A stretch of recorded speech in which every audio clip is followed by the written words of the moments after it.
to introduce myself.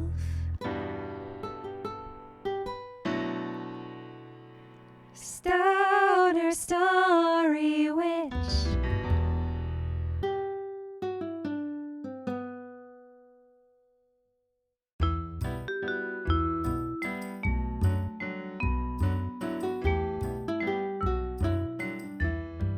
If you guys decided to stop watching Love Island, I would not be sad.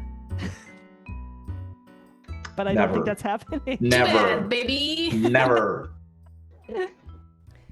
Hello and welcome to the Stoner Story Witch podcast. My name is Kristyn, and I am so grateful to be hosting this podcast on the lands of the Chorotega people, colonially known as Costa Rica. Today's episode is particularly exciting because it is my first episode about a reality television series. I think there's a lot more that I could say in general about like the role of reality television in just like the zeitgeist of a particular moment. And I'm sure there are so many people out there that have like written so many essays or doctoral theses even around this topic. But I am bringing it today because today's episode is about Love Island, which is, you know, a reality love show, which is also a very like common theme in the reality world. But most importantly, it is because Love Island is a show that like two of my best friends from high school really enjoy. One of them is a friend of the pod, Jamie, whom we've heard from in several episodes up until this point. And you will get to meet another friend of ours, Jason. And Jason was the one that kind of got Jamie and I a little bit into Love Island. It is, I'll be honest, it's not my favorite way to spend my like minutes of shows that I would watch. I can get into it once I've started getting into it, but we'll talk about it in the podcast about like, it's just a big time commitment, and minutes are precious. and yeah, I have, you know, young kids and other creative goals that level of TV sometimes gets in the way. But today's episode really is about looking at the pillars of secure attachment. What is secure attachment? How do we build secure attachment? If we remember that, like, well, what is love if not building attachment with someone? And so how do reality television shows in general, but Love Island specifically, create a culture where attachment can be generated among its contestants? And how can it be hijacked by the production team to, you know, give us quote unquote good television, which is to say, you're hijacking the contestants' nervous systems and attachment injuries essentially in order to create like big dramatic moments. And if we think of reality television and participating in reality TV, whether it is as a contestant or as a viewer or someone or a participant in the fandom communities on, you know, Discords or subreddits or things like that, like how are you essentially engaging in a high demand group, which we talked a little bit about in the Severance season, that I can post some episodes in the show notes to kind of give a little bit more context for what I mean by that. But it's, you know, there's somebody in control. There's somebody larger than you, and you kind of have to like keep yourself in check, whether it's the contestants and the producers or the viewership or the people within your fandom community. So to me, those are just some really important questions that I just want us to sit with, and not even necessarily that we have answers, but to just recognize that there is attachment biology that is being triggered in the contestants and in the viewers as we partake in these shows. And if we believe that we can collectively imagine a more liberated future through stories, what are the stories that we're fed through these reality television shows? And, you know, just who benefits by us believing in those narratives? So, all that to say, today's episode will begin with a little bit of a primer on what is secure attachment and what are the building blocks of secure attachment that we call contact nutrition. And then we'll give a little overview of what is Love Island and how those building blocks of secure attachment get laid out and then kind of weaponized by the structure of the show. And then also have a conversation of what it is like for us as members of the viewing community or the fandom. Today's episode was recorded before the season of Love began, so there are no spoilers for the current seasons of Love Island US or Love Island UK. However, we do talk about season 5, and I know Jamie and Jason mentioned particular characters that from seasons that I have not watched. So if you're sensitive to spoilers of previous seasons, if you're planning on going back and watching old seasons of Love Island that you haven't watched, just there's the possibility that there could be a little spoiler, but nothing huge. And also, there really is no need for anybody to watch Love Island in order to participate in today's podcast. It's my hope that we give enough of an overview that you can kind of understand the essence of what the show is like without needing to watch it. I can't emphasize enough that this episode is not at all an endorsement of Love Island as a television show. I'm not encouraging anyone to go out and watch it. And I guess I want to make sure that it's clear that I'm offering today's episode as an example of how the shows that we watch or the stories that we can consume can actually help us build connection with other people, with people that we know are into a show or reading a book or whatever it is. And then when we engage with that story or that world, then it can kind of help us have deeper conversations about things that matter to us that's mediated through the world of that story. And so in what way is today's episode really about Love Island, or really just about me trying to have meaningful conversations with people that really matter to me? And I think I just want to normalize that a little bit, that sometimes it's maybe not even about the show, whether I like the show or not, whether I'm encouraging people to watch it or not watch it. And, I'm really trying to not hold any sort of judgment of like good or bad, but just really trying to be critical of like, what are the casts of these shows really consciously consenting to, and what are we as viewers consciously consenting to when we watch these, when we participate in different communities where we talk about them, and how is that a practice that's perpetuating norms of white supremacy, patriarchy, capitalism, what have you, versus interrupting those. And that's it. It's just I'm here with more questions than answers, folks.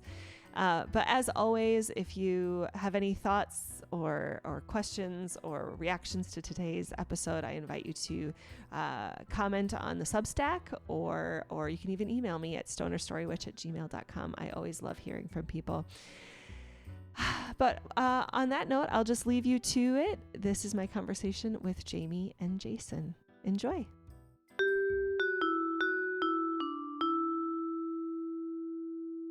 All right. Well, welcome to the Stoner Story Witch, Jamie and Jason. I am so excited to have you here today to talk about reality television and secure attachment. Specifically, we're going to focus our time today on Love Island because there is a new season on the horizon of Love Island UK and Love Island US, right?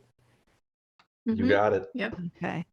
But before we go too deep into that, I want to give you guys an opportunity to just introduce yourselves. So, Jamie and Jason, is there any identities that you lead with that you would like to share with listeners before we begin?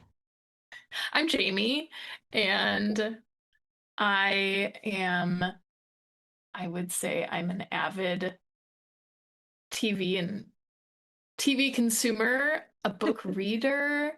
I am a friend of cats. I'm a partner and a friend of humans.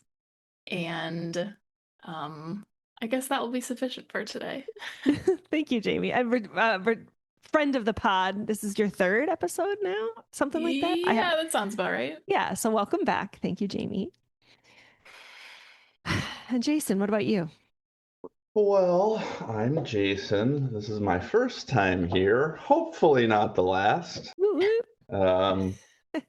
When it comes to reality TV, I am a pure and utter glutton. I absorb probably as much as possible. There are some that I refuse to watch, but I still usually watch like a snarky man do some sort of recap on the ones that I refuse to watch to absorb the knowledge.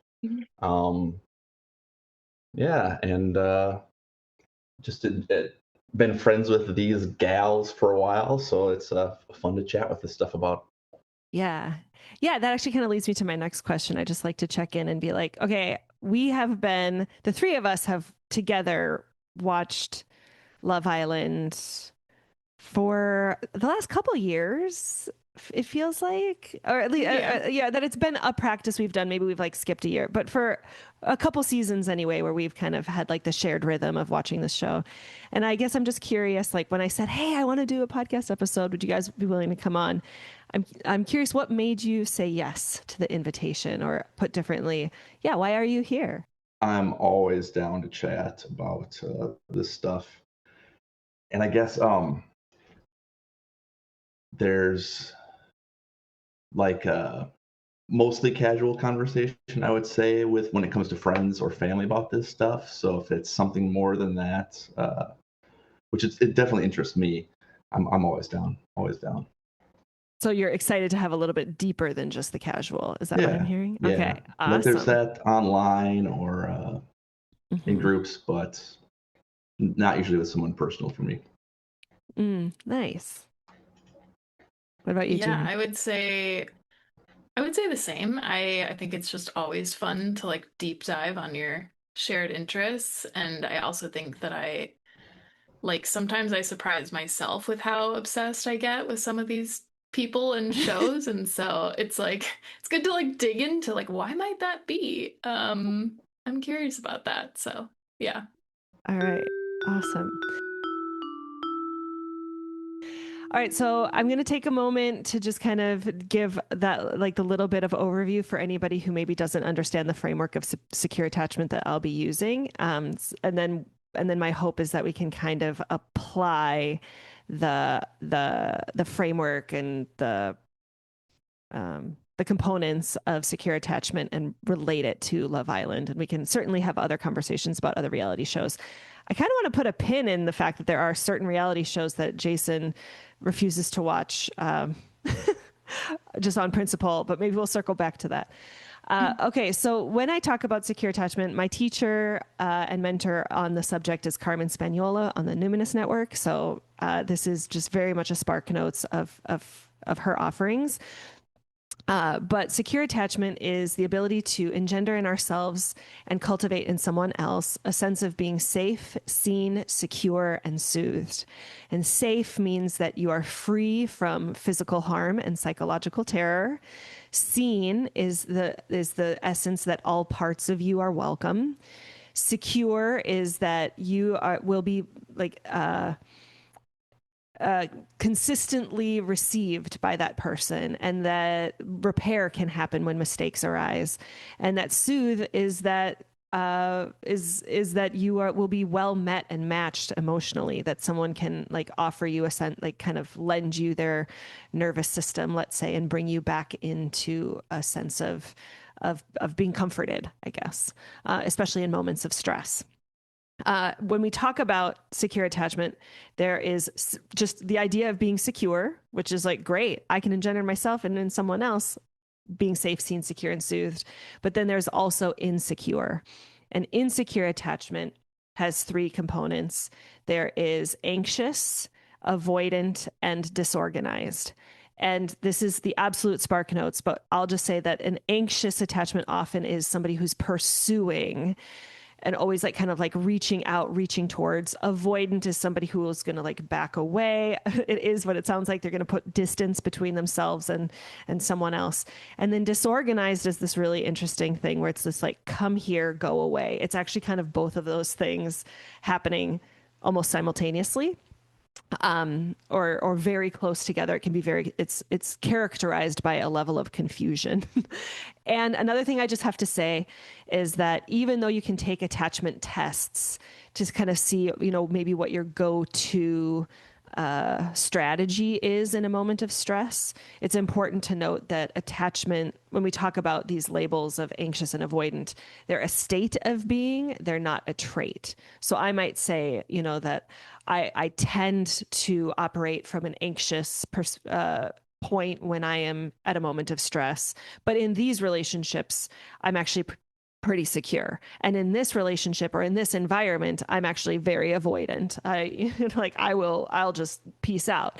And so it's dependent on location. It's dependent on who you're with.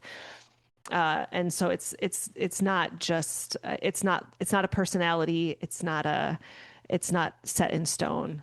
And a little bit of my thesis with today's episode is a curiosity around how reality shows, especially Love Island, are meant to kind of trigger our attachment wounds, trigger our attachment biology in ways that's going to, be very quote unquote entertaining. But sitting with the question of what is it that these contestants are actually agreeing to? And what are we as the viewer actually consenting to by putting our nervous systems through watching their stories unfold? I want to just take a beat there. Jamie, this is not new to you. Jason, this might be a little bit new to you. Are there anything immediately that questions or comments that you want to say before I move into kind of how we build secure attachment? No, I think that makes sense. All right. Jamie, you're shaking your head, but for audio, Yeah, I'll say. no. Okay. All right. So then, so that is just kind of the basic framework of secure attachment.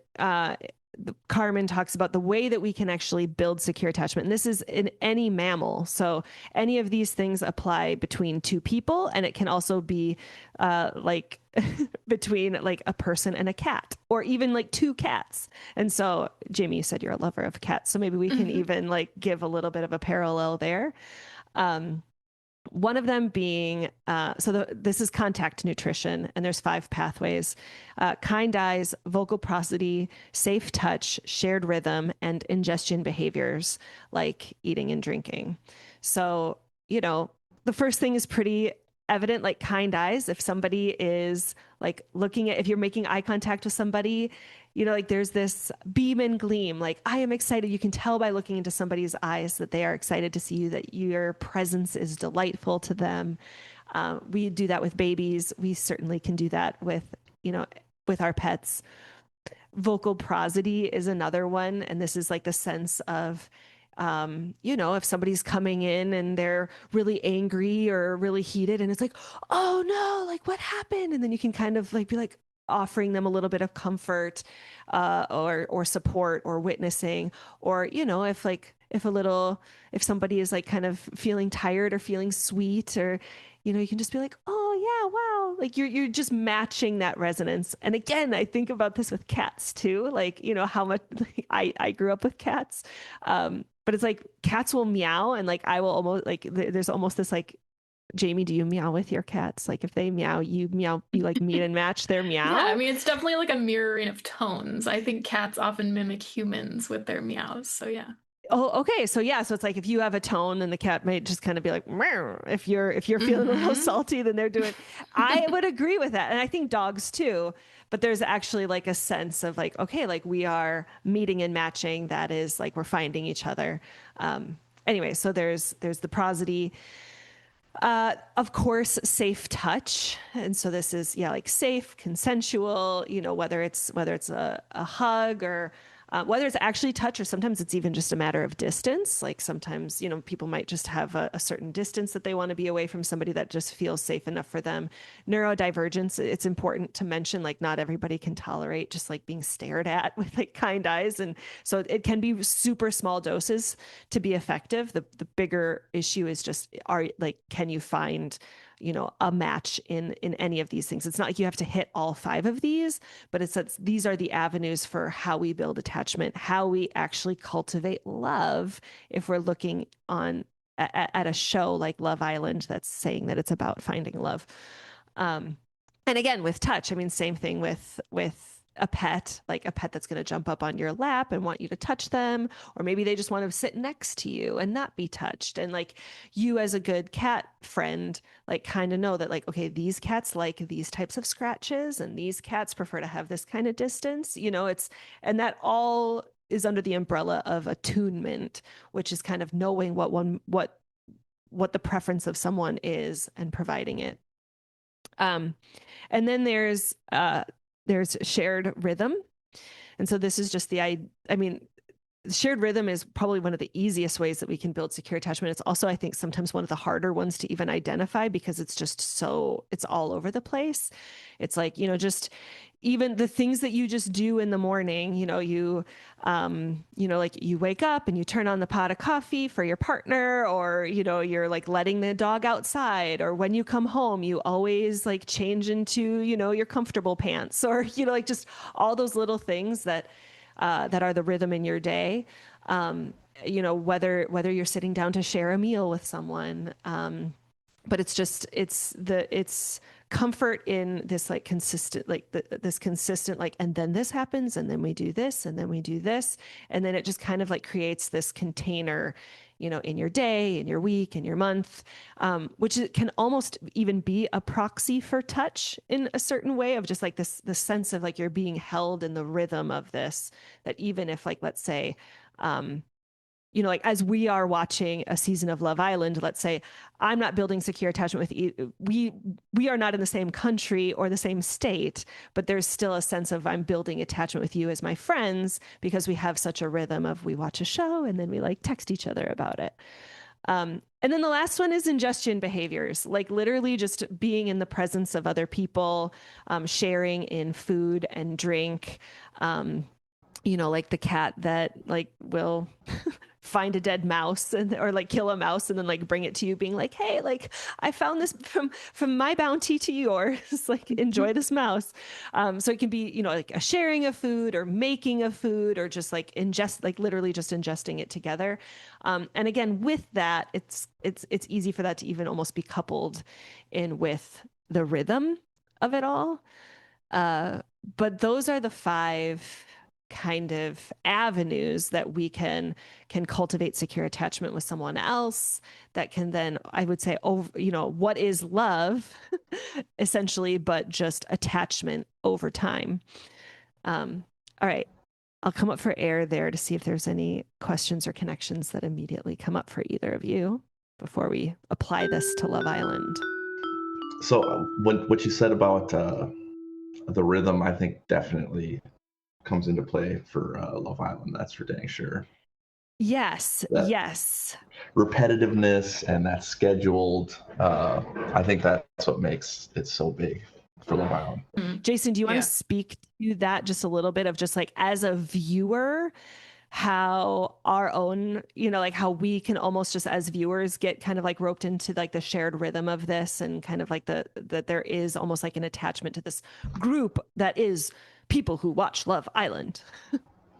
Yeah, it's like the summer starts and it's the season of Love Island, and it's the thing you do at a certain time of day every day for a large chunk of that season, and it's 4 days a week, easy. Right? Oh hell no! It's like 7 days a week. Okay, so like for listeners who maybe don't actually know, let's pretend like somebody doesn't actually know this show. Like, lay it out for me. Like, you are the most avid, you're probably among the largest Love Island fans in the world. I don't know. Definitely of the people I know. You've got to be at the top 1% at least. Maybe 1%, but the group that is like, we're working with exponentials here. I don't. The 0.1% follows all of their socials, and I really don't do much with social media at all. Sure. And that's another level of True. Following every person. And thankfully I use other things to just give me the highlights for that. So there is a little bit there, Okay. but I'll say 1% is fair. You're like a Love But, Island purist. Like you are like while they are on Love Island, like you are in the throes, the thick of it, Big and time. Big and time. you're on Reddit, you're on the Discord. Yeah. Okay. Yeah. And so like So in the thick of the season of love, the season of Love Island, what is the rhythm of a top 1%er? so it depends on what season you're watching, or if it's multiple at a time, which is usually for me if that's happening. But for UK, it's 7 days a week. It's on. Like it's either an episode or it's behind the scenes, Oh, however that's you want right. to call it, episode when there's not an actual episode on. And so it is like an every single day event, part of the day. Other seasons in other countries, I don't think there's any others that have that many episodes during the time, but it's still like it's 4 or 5 episodes a week. Yeah, Love Island originated in the UK, right? And then we got Love Island Australia and Love Island USA and how many Every others? other country you can imagine Really? has it. Oh, God. Yes, yeah. I've watched South Africa, like every European country that ends in lands has it. All of them have it. Okay. All right. So it has definitely spread, and that there is this. Okay. So let's see. Let's think where we're gonna go from here. So that's a little bit about like the rhythm that it's like, okay, same time of day. There's literally people like, and the way you watch it actually is on Discord, right? Where there's like a channel where people are actually streaming it from the Discord. So you can even be watching it live at like 2 p.m. as opposed to 8 or whatever, because of like the time change. And that there are literally people in the room that are like commenting. So there's almost, even though you're watching it by yourself in your living room, let's say, you're really watching it with like hundreds or even thousands of people in this like Discord space. Yeah. Yep.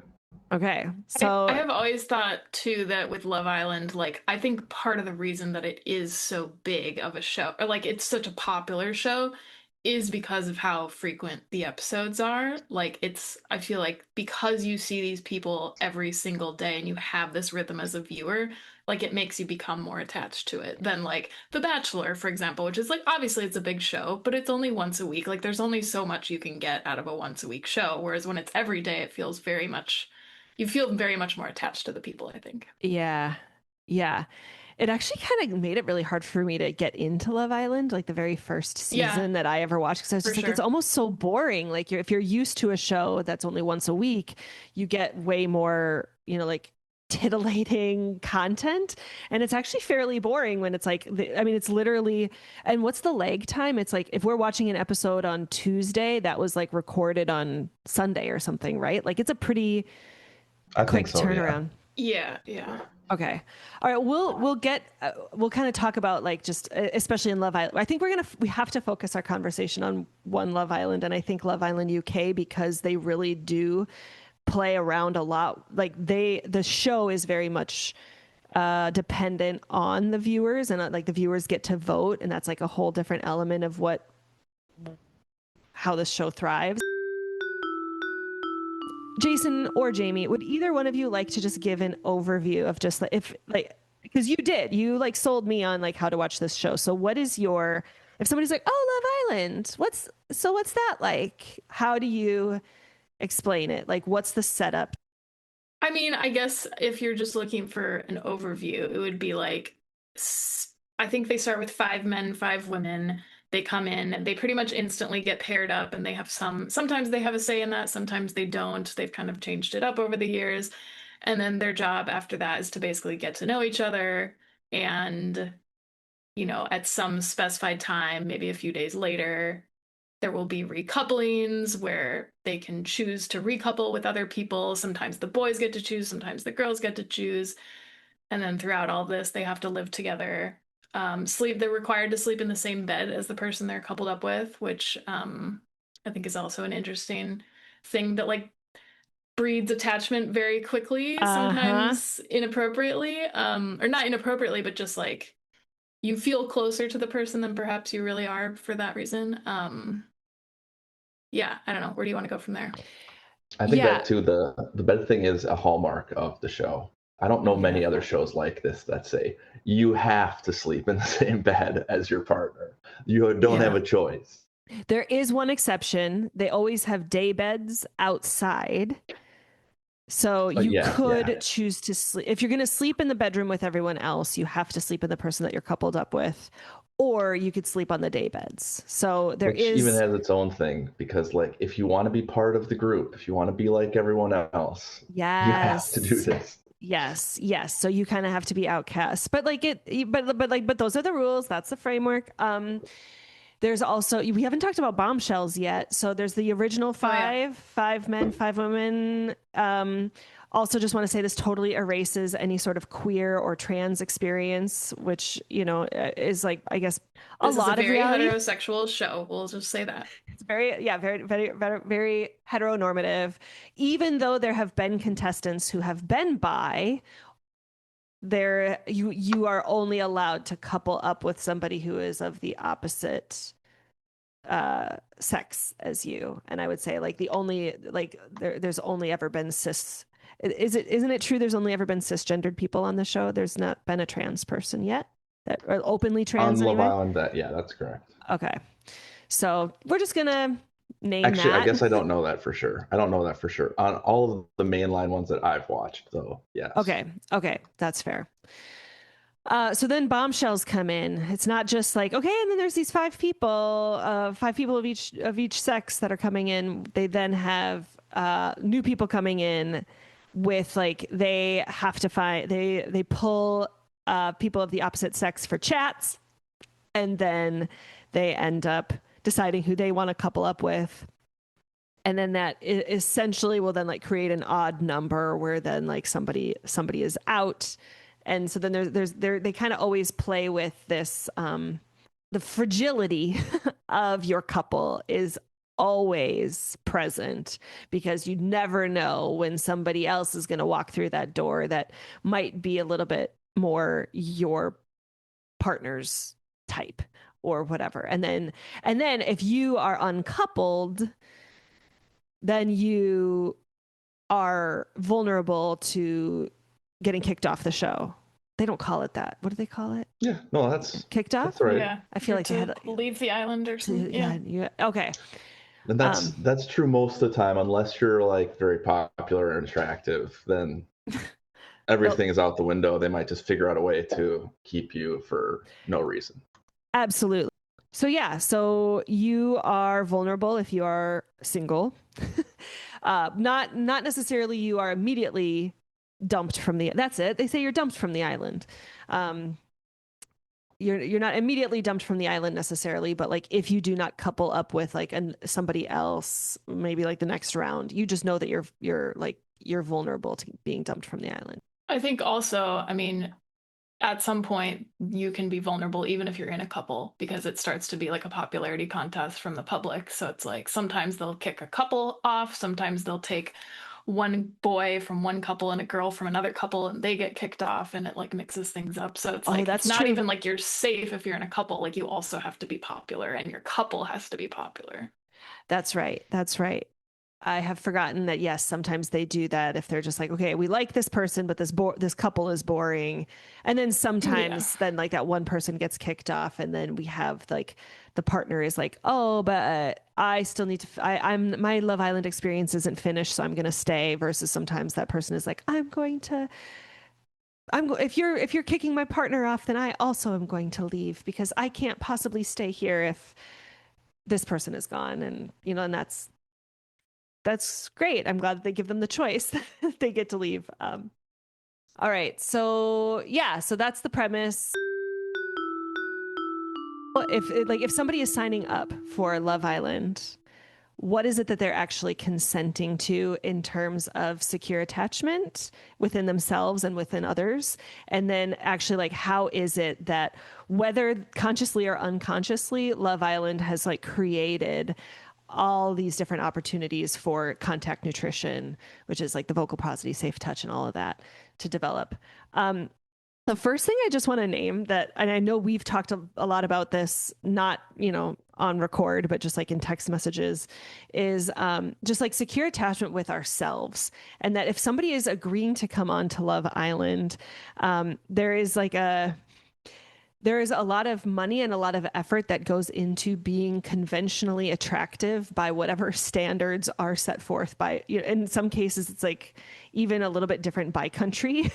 But like the tens of thousands of dollars that like the average woman women contestant like goes into debt for the plastic surgery and the Botox and whatever in order to have like the look.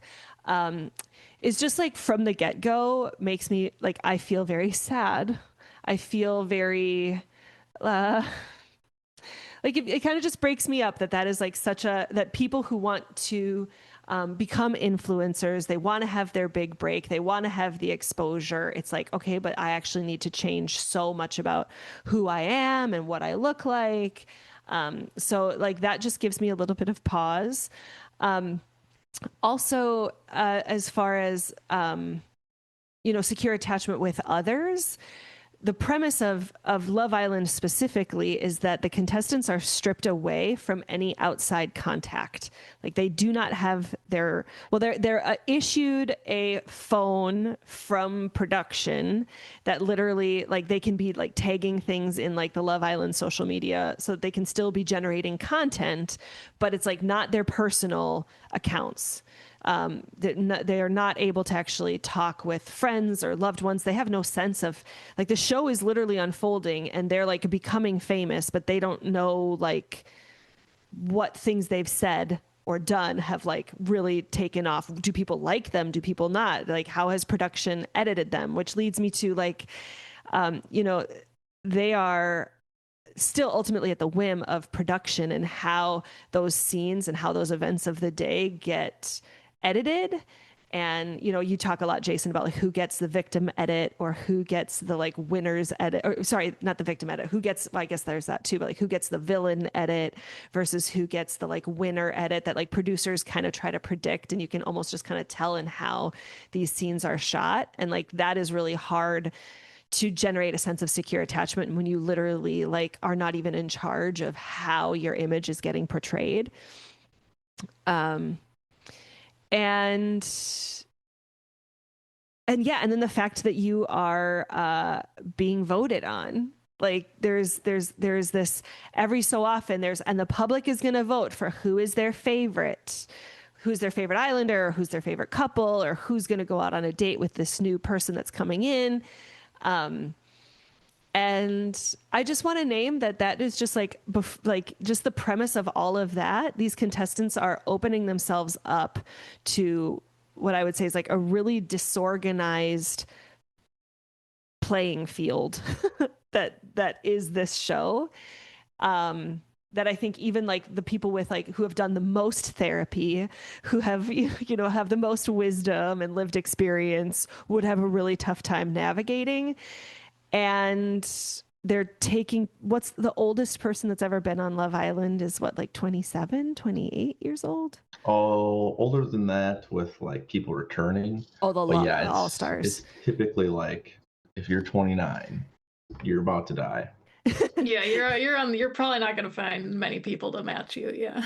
Yeah. And 29, I just went like astrologically speaking, like that's the Saturn return. That's like astrologically, you're like kind of coming into adulthood. So it's like, let's just say that like we are taking like, people who are like still kind of coming off of like adolescence. If we talk about a brain not being fully developed until you're age 25, a lot of the Love Island contestants are age 25 and under. And so just being like, okay, even for the most secure nervous system, this would be a really hard field to be navigating with just all that is happening. But then like, just who is it that they're actually inviting in?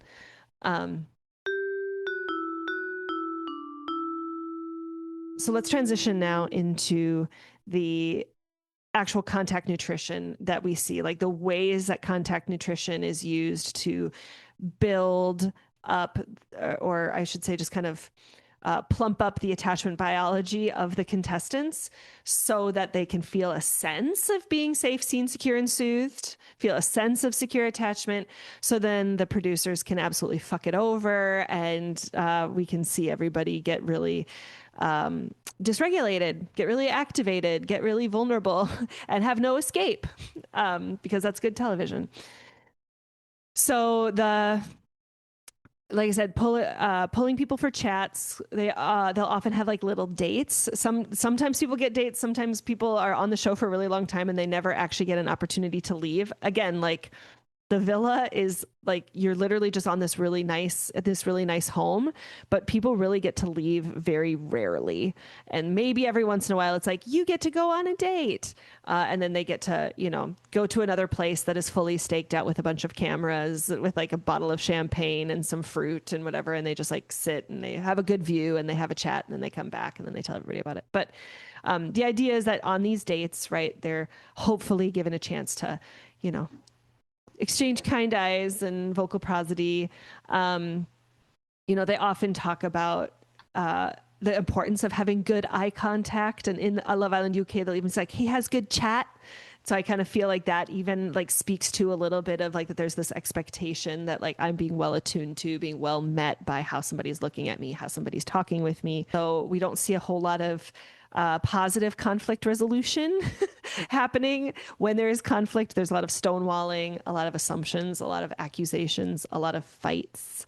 This house that they are filming in, or this villa, there's so many cameras around and everybody's wearing a microphone, so that like you literally and I guess this is another thing that contributes to the disorganization. Like there literally is no way that you can escape the surveillance. There is no way to like get away from any particular people. Like you can get like a little bit of distance, but like you're still very much accessible throughout the entirety of like the several weeks that you would be there if you stay the whole time. Yeah, you have to cheat the system if you want to hide. You have to like go into the actual toilet and be tricky. Oh, that's right. If you want to get away from cameras and things like that.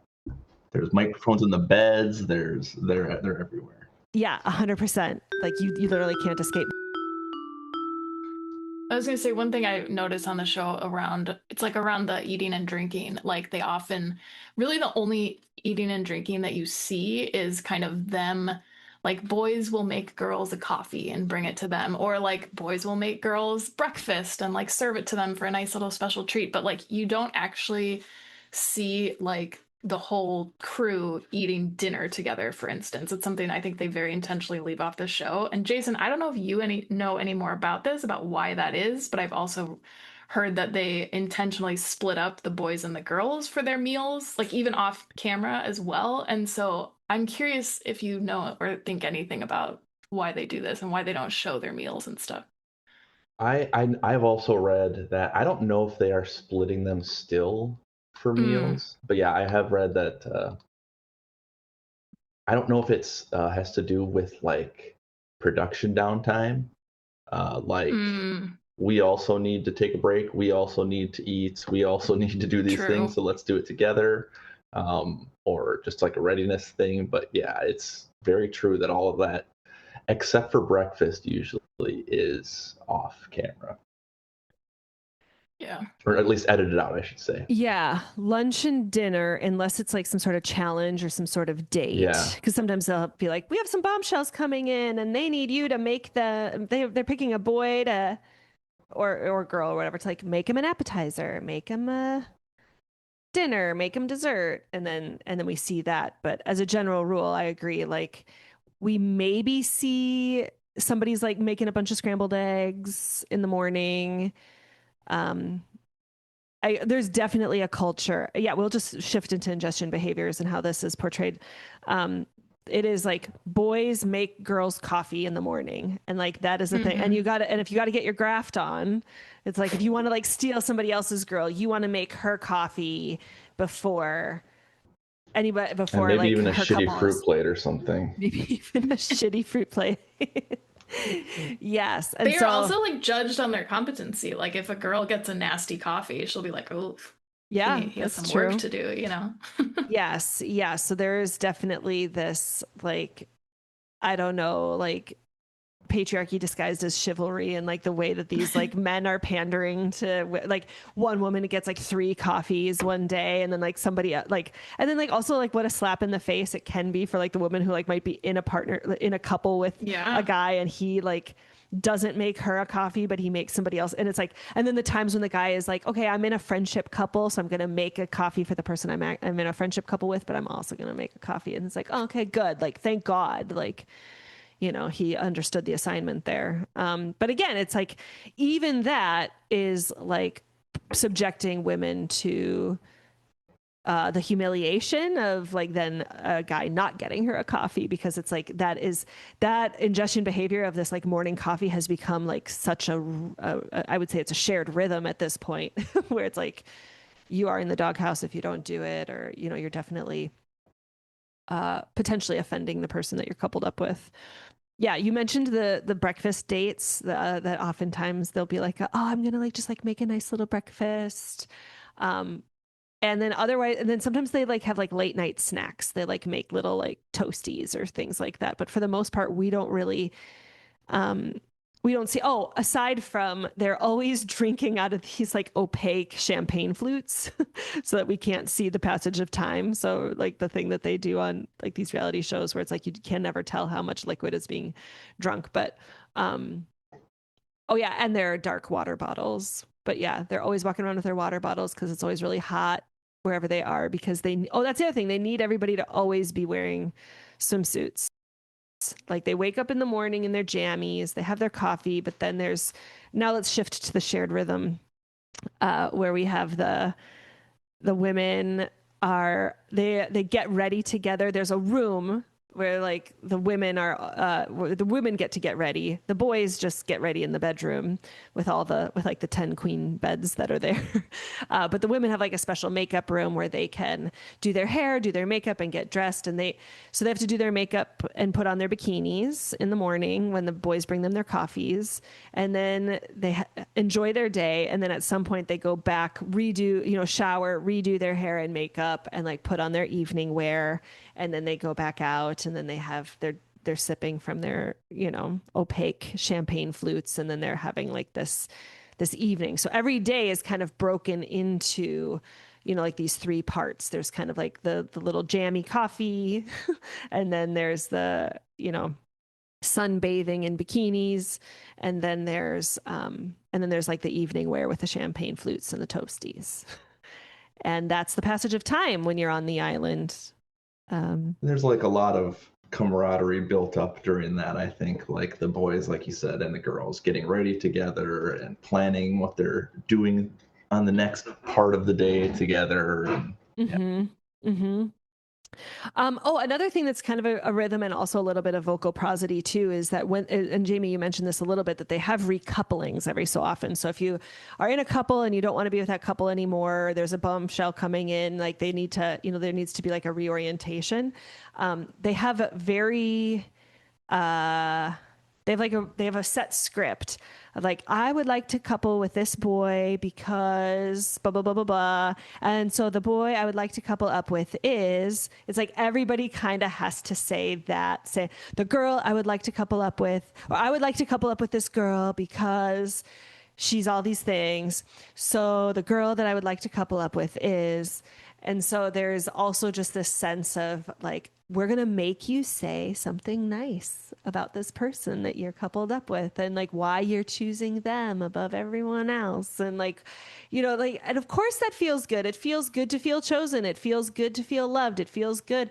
So there's this vocal process, and it's this ritual. It's this shared, every recoupling, there's going to be this speech. And when they know that the boys are going to choose, it's like, what are you going to say? And the stakes start getting bigger, the more people are actually building more and more attachment. And sometimes people even say like, the L word does get exchanged on the show, even though it's only a couple weeks.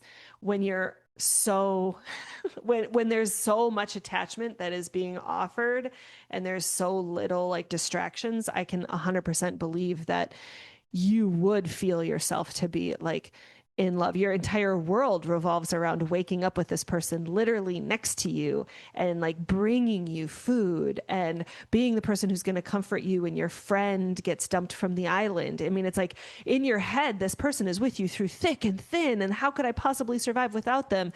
And meanwhile, like you don't even, like you're totally unaware of, like the genocide happening in several different countries, or you like you're so isolated from like the real world, and just like what a wild ride that would actually be for someone's nervous system, that I always think about as I'm watching the show.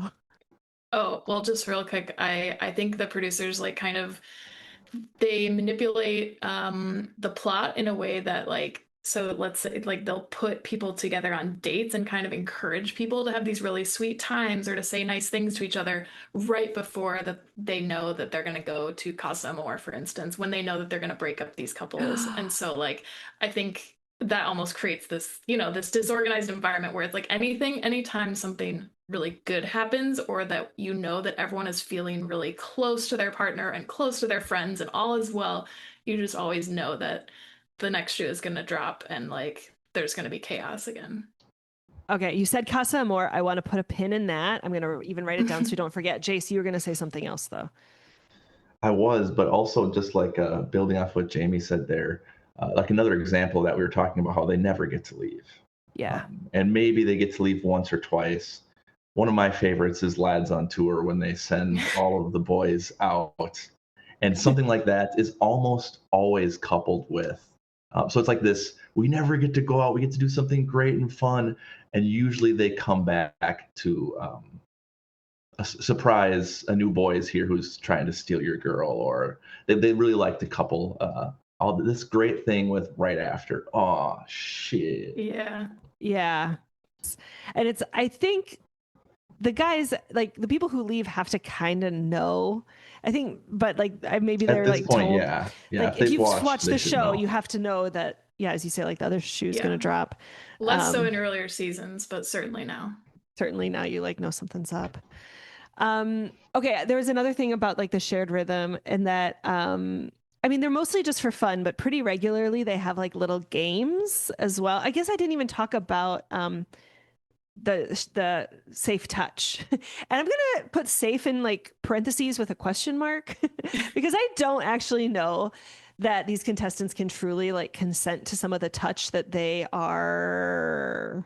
I mean, I guess technically like you sign up for the show and you have to like be like, okay, I'm gonna be like kissing people I might not want to kiss, or sharing a bed with people I might not want to share a bed with. But it's just like, ooh, you are like overriding your body's wants, needs, desires by like even if you're technically consenting by signing on a piece of paper, you're consenting it because you want the exposure, you want the Instagram following, you want, and I just want to say I don't judge anybody for that, for like needing to survive in capitalism, and that's a way a lot of people do.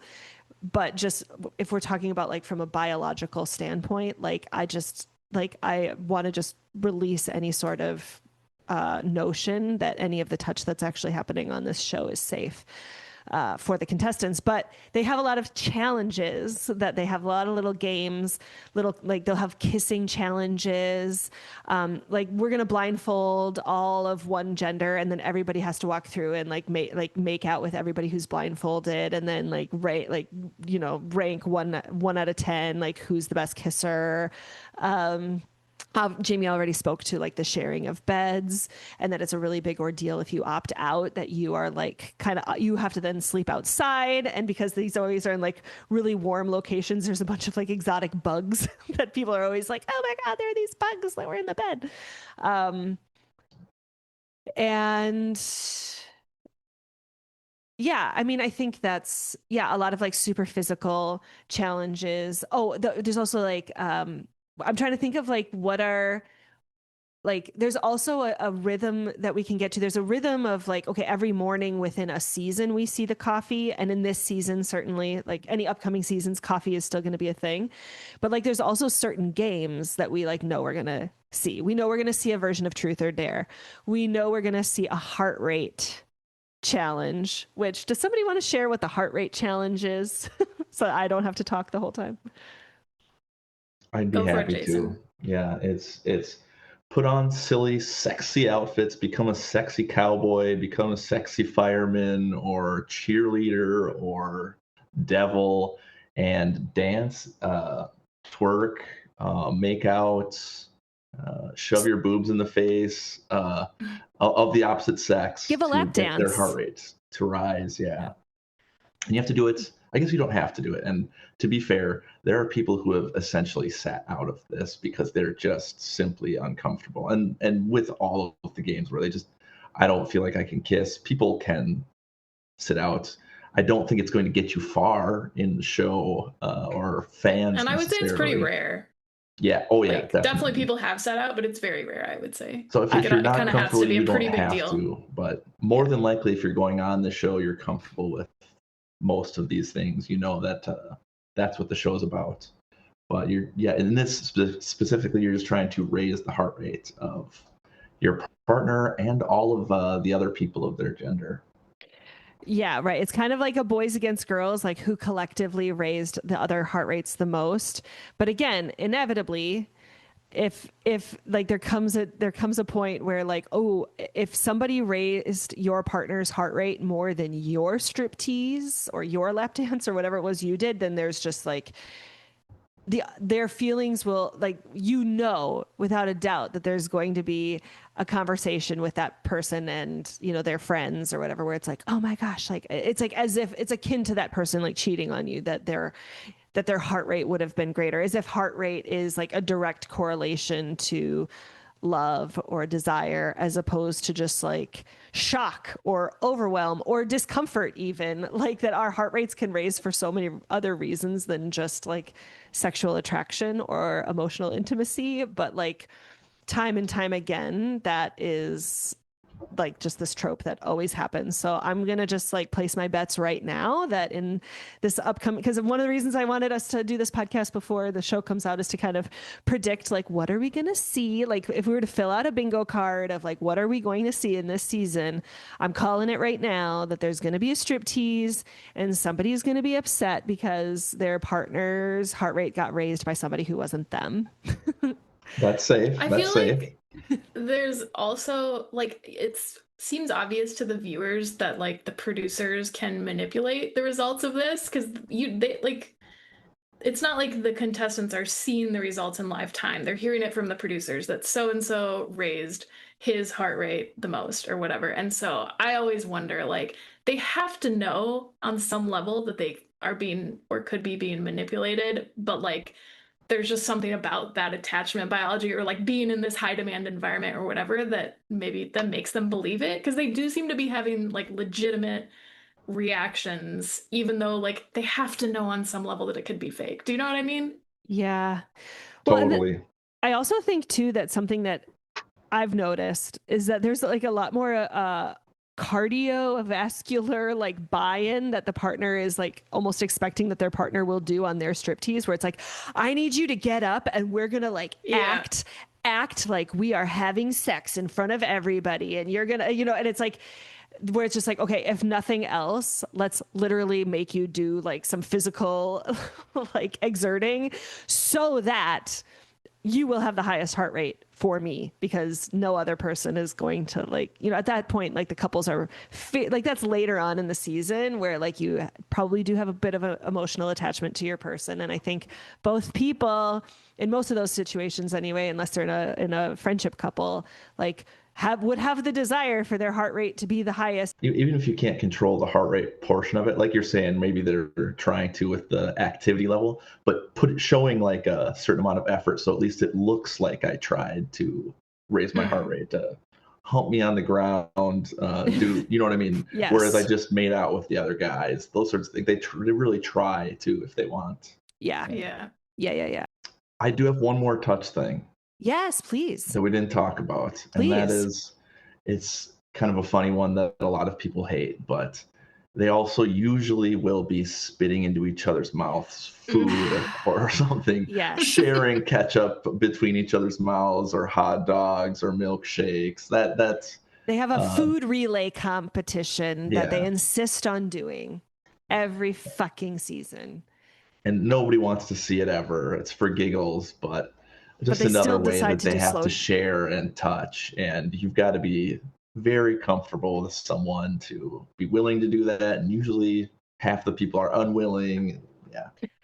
It does make me wonder if there's something about like that inherent disgust or like response that we have that maybe somehow like creates a bond, or like I don't know, I just can't figure out like the reason that they think this is a It's valuable another exercise. I think there traumatic has to be. event that Yeah, they've yeah, gone through yeah. together. It's like, Totally. I mean, okay, if we're saying like ingestion behaviors are like, it's like really, especially among mammals, it's like the idea of, you know, a baby being nursed by its mom. It's like, and you're literally like baby birding food from your mouth. Like, it's like nobody's like nursing anybody with their, you know, like nobody's lactating here, but it's like the closest thing we can do to be like, and here is nourishment from my body to yours. Oh And God, it is, maybe. I mean, like, but maybe, Jesus, I mean, maybe that's one of the reasons why. And like you say, maybe it is like just this shared experience of this is disgusting. I think Oh it's also God, like if you're so bad. comfortable enough, we had to do this already. You have to at least be comfortable enough to hug me now, Mm. or kissing can't be that big of a deal if we've already shared saliva this much. We've put each other's foods barfed up in each other's mouths. I Yeah. think that's part of it too. Kind of like escalates the stakes or It something. just Yeah, desensitizes you Descends it, from, yes. yeah. That actually That's, reminds me a little also of like when you mentioned the idea that they have to all wear bikinis, and they're always very tiny bikinis, and the men have to wear like they're shirtless with swimsuits or you know trunks generally, and like I do wonder if there's like some sort of desensitization of just seeing that much skin, that much of everyone else's bodies all the time that I think probably engender some sort of false like closeness, right? Like that's not we don't normally yeah, see that much skin on people. And so yeah, again, it's like, well, I've already basically seen this person like pretty close to naked. So like yeah, going a little bit farther than that, even though I don't know them that well, like doesn't seem like that much farther or something like that. totally. Yeah, there's already been a lot of very thoughtful essays, very well researched that talk about the like when we talk about secure attachment being free from psychological terror and physical harm, that like Love Island is a show where like especially in the early seasons, like contestants took their life because of like the psychological terror or overwhelm of just being like ill prepared for that much exposure of their life to like the entire world, the entire like just the absolute violence of the internet, and um and naming that Love Island has, quote unquote, gone a long way in offering mental health supports to people before, during, and after their time on the show. But just naming that, like, I don't believe, we talked about this a little bit in my Severance season, like, I don't believe that wellness is actually like meant to make and keep those contestants well, but to ensure the longevity of this show. So like let's just provide the bare minimum so that we can overcome like just the most like the biggest scrutiny, which is okay, these people took their lives. So I like clearly people would not be ending their lives prematurely after joining a show like this if this show were not detrimental to their mental health. And so I just want to like name that there is work out there that has already like talked about this. It's the very first season I watched was, well, I don't even think I finished it, but it was with a contestant that I midway through like learned that like, oh, this person actually like ends up killing themselves shortly after getting off the show. And that like makes it really hard for me to I will just say, of the three of us, I enjoy Love Island the least. Like it is actually very, very hard for me to watch. Similar to, talk about this a little bit in my season 2 episode with Carmen Spaniola on Severance, where she's like, I don't think I can watch any more Severance. And in my episode that I did with Kevin, where we talked about Squid Game, I was like, I don't think I can watch Squid Game.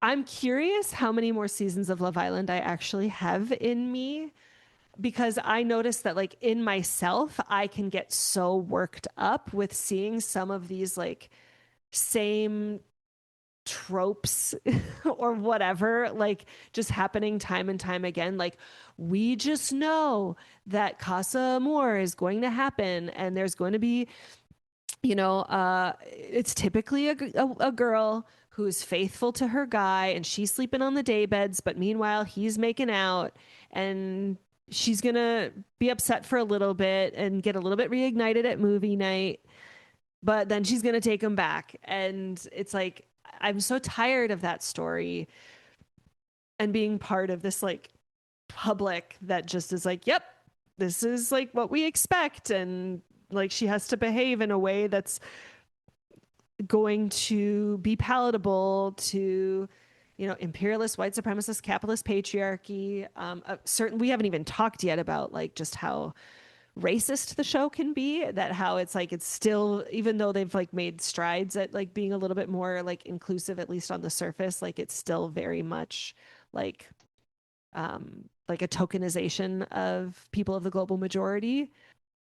That's a problem. Depending on where you're watching and what season, what time period, it's been vastly different, but yeah, they got a lot of work to do when it comes to that. Yeah. And just like the role of these shows in perpetuating a lot of this, which is just like really uncomfortable. And it's like, I don't think I can watch another season without at least. So thank you guys for doing this podcast with me, because it's like, I at least need to like make my voice known in a public way that like, I disagree and dissent with so much of what this show is like perpetuating, whether it's like intentional or not. And if we aren't like willing to just like be a little bit a little bit like curious about it, I worry about what it's doing to the collective.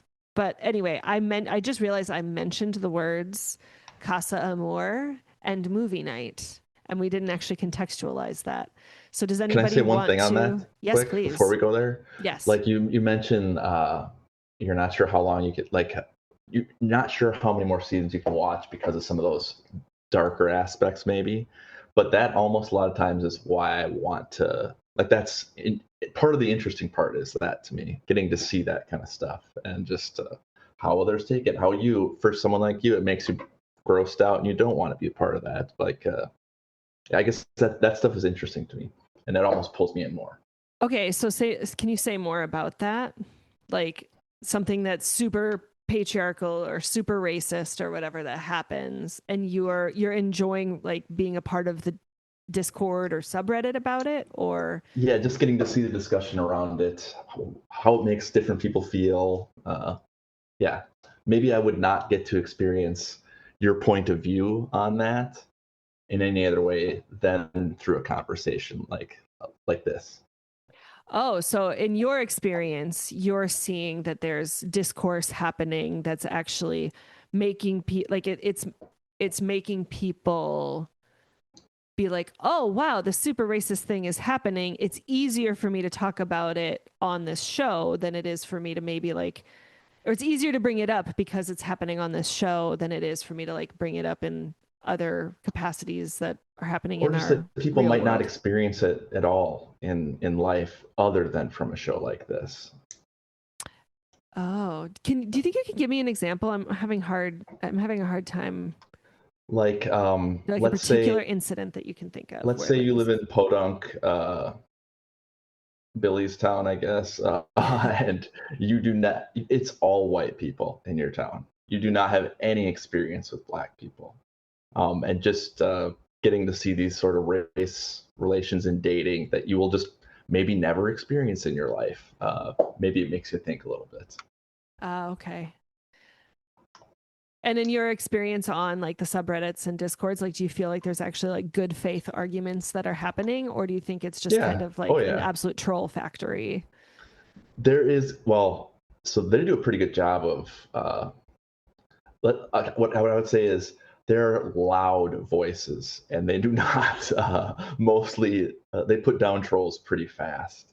And also, like, just like, speaking of getting to talk from people from different walks of life and stuff, I am not like your average viewer at all. Okay. Most viewers are women, and certainly like the vocal viewers on places like a Discord watching together are very unlike me. And so just getting to see a different point of view is pretty easy for a person like me, I would say. So would you say that you feel like watching Love Island has opened you up to a particular like world that you didn't previously know existed? Not necessarily, but I definitely still find it interesting to hear other people's opinions on stuff. Yeah. Do you ever participate in the chats at all? Like, do you ever speak up for anything? Yeah. May I ask like what you have shared?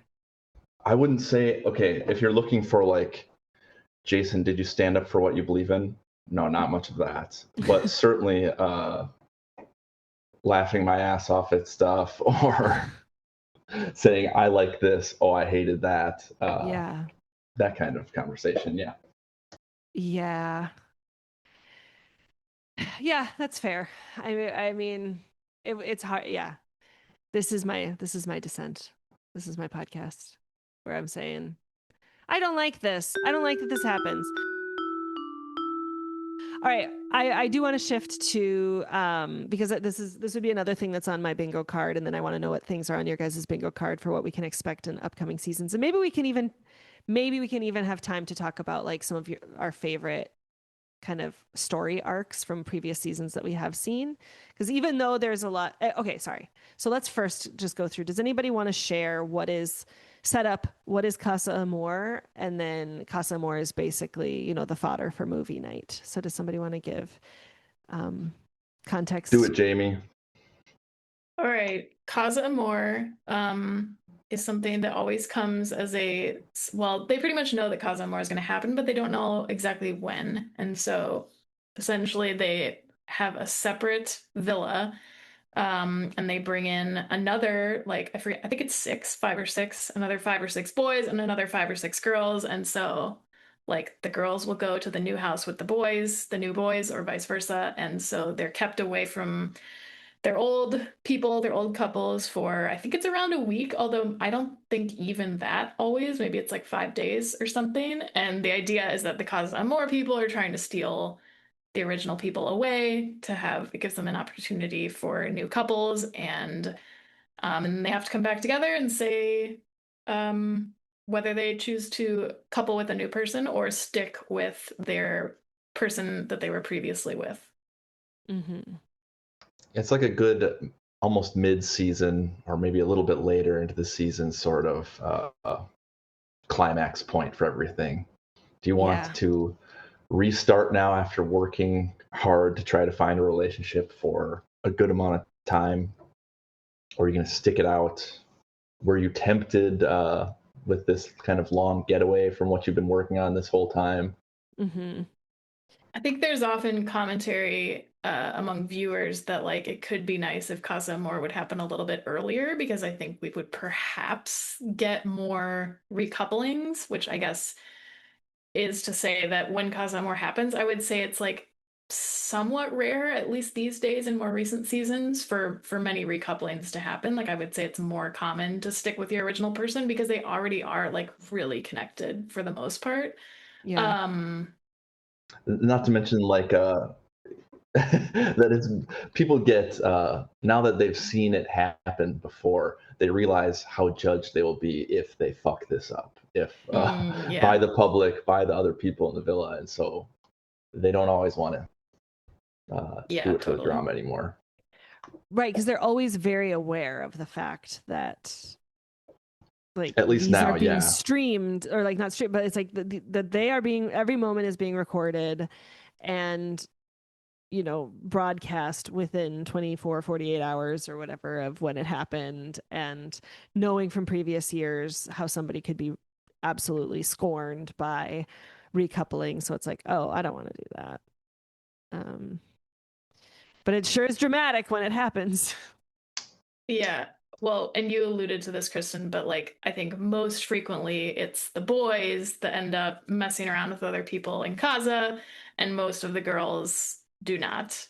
And there's always much talk about, do they expect that from their partner? Like it always amazes me how at least the show doesn't show them like talking about what their expectations are for Casa Amor, because they all they all know it's coming. So I always wonder, like, surely they've talked about this, and like maybe it's not shown on screen. I have to imagine the producers just discourage them from talking about it at all, like what their expectations are, what they're allowed to, the physical touch parameters that are allowed to happen and all of that. But yeah, inevitably it ends up with women getting heartbroken, typically.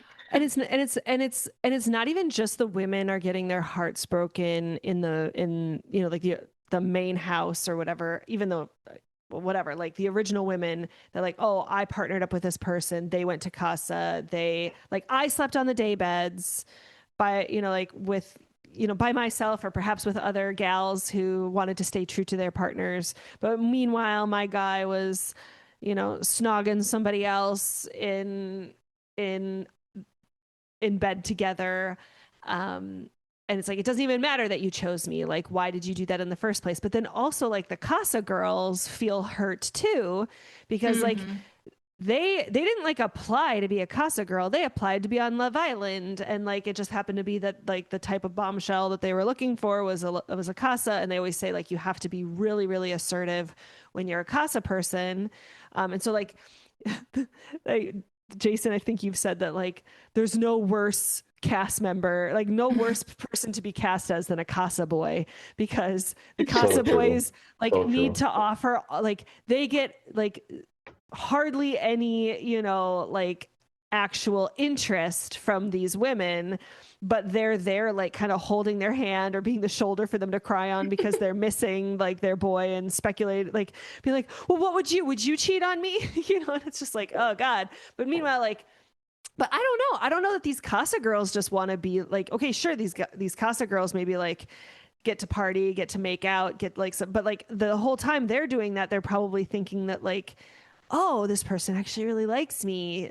I think that he might actually switch and give me a shot to go to the main villa. And then he like doesn't. And sometimes, like he'll even say like, oh, I don't know. And then ultimately last minute he switches. So it's just like there's always a bad taste in my mouth on behalf of both sets of women in just like such a predictable way that is just like not at all like we just like very rarely have I seen that dynamic played out in the opposite way, where like the man has been faithful. I mean, okay, Shaq and Tanya are the only ones that I can think of where she switched and he didn't. But I haven't seen that many seasons, so. Yeah, I think there are some other, like, wasn't help me with names, Jamie, Teddy, and what's her face? Faye. Yes. Didn't that happen with her? That's right. I think Teddy recoupled, right? Yeah. But my point is like, we wouldn't have enough time in this episode to like list it. It's like, okay, so we found two, but like, yeah, if you just had to guess, what's the number that we would, if we were to count them all out? You guys have seen every Love Island UK season. Maybe we should have led with that. Like, and not all of them had Casa. They didn't start that until season 3, 4? 3. Season 3. So like, I mean, at least every season it happens where guys do this. Yeah. I think we would be remiss without mentioning the verbiage that they often talk about in these situations. The guys always talk about having a test to their relationship, which is like and that it's necessary.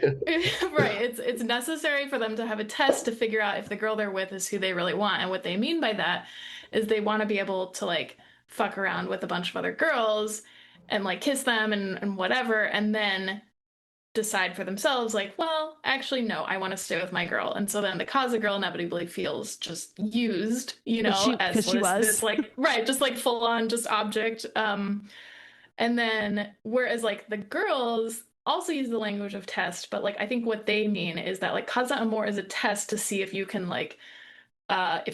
prevent yourself from giving into temptation. So it's like the girls got a test as well, but they met these guys and they did not give in to any sort of like, engagement or interaction with them. And so therefore they passed the test that way. And so it's like they both use this language of testing, but then they come back together and they just can't they can't reconcile because they're like using two different definitions of this word. Well, right. And because we exist in patriarchy, we're watching this show within the system of patriarchy. And as viewers, people are like, boys will be boys. Like everybody's watching these shows with this like patriarchal leaning of like, okay, well, if you just like see a woman who's, like there's going to be all sorts of names thrown at her, she's going to be absolutely scorned as, even I don't care like how pro sex and, sexual liberation and feminine pleasure or whatever we might want to like even pretend we are. And maybe we would see that more in Love Island US than Love Island UK. I don't know. But like, we're still, like, the fact is that like that patriarchy is like, okay, you truly love someone women need to like abstain from being tempted, but men's test is like even after being tempted, even after tasting that forbidden fruit, you'll go back and like and just grovel enough, just bring her enough coffees and just say you're sorry, over like just a few days. But then they bring in the movie night. So should we give a little bit of context to what movie night is? Just because this is just the other thing that fully ratchets up. Sure. This is like the peak disorganized attachment that we, or like, I shouldn't say like disorganized attachment, but yeah, I mean, I guess like just, we have totally stirred the pot of everybody's activation and attachment wounds in this night that is movie night, which is... After maybe 3/4 of a season of filming them do naughty things, sometimes sneaking off with other people, saying things behind people's backs, having conversations in a small group to shit on somebody else that they dislike, they start showing them these moments back and then pausing, allowing them to eat popcorn and holler at each other about these moments. Yes. And like they will literally catch people like after Casa Amor, it'll be like, I never kissed her. I never kissed her. And then they'll literally like roll the tape of like the fact that they like made out several times or something. And the female partner, the woman partner is like forced to watch and then just be like, what the fuck? You said you never kissed. And I like, literally, I cannot trust you. And I always get so excited on Casa Amor because I'm just like, yeah, I like see this rage. Typically it's always rage from the girls because the boys who've been lying, and like, yet still inevitably they forgive him. They forgive whoever they were yelled at. They like, they sleep on it. And like, apparently he like was able to apologize enough, get her enough coffees, get her enough little breakfast dates or some other little proclamation of love that then it's like, okay, I guess.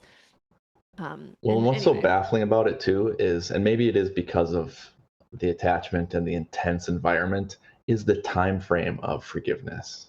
It might be like 12 hours and they're forgiven. Like the next morning, I really, really thought about it for 5 minutes while I was taking a shower. And you know what? We can work through this. I forgive you completely. You're going to have to do some groveling, but. Because it's like, because uncoupling isn't a choice unless you're willing. Like if you would only stick to your guns and say like, no, I cannot forgive you if you're not threatened with being tossed from the island. It's like, okay, if you want to win, if you want to make it to the end, if you just don't want to leave your friends. And that's one thing we actually haven't even really talked about. One of the most charming things about this show, and I think, truth be told, if I said like my favorite thing about this show, it's like the friendships within the same sex.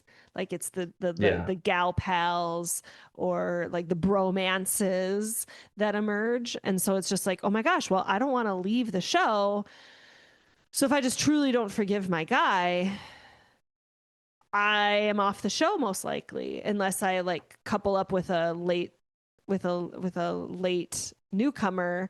But you don't know your own popularity. You don't know that like you would necessarily carry forward and make it to the end. We as viewers know that like, okay, we'll talk about US here, but like Leah in Love Island US, she could have like recoupled until the very end and she would have still been a contender because everybody just loved her, but she had no way of knowing. She was like baffled that she kept on being one of the like final, or at least it seemed that way, that she always really seemed like she felt like she was on the chopping block every single time there was a popularity vote. And she stayed.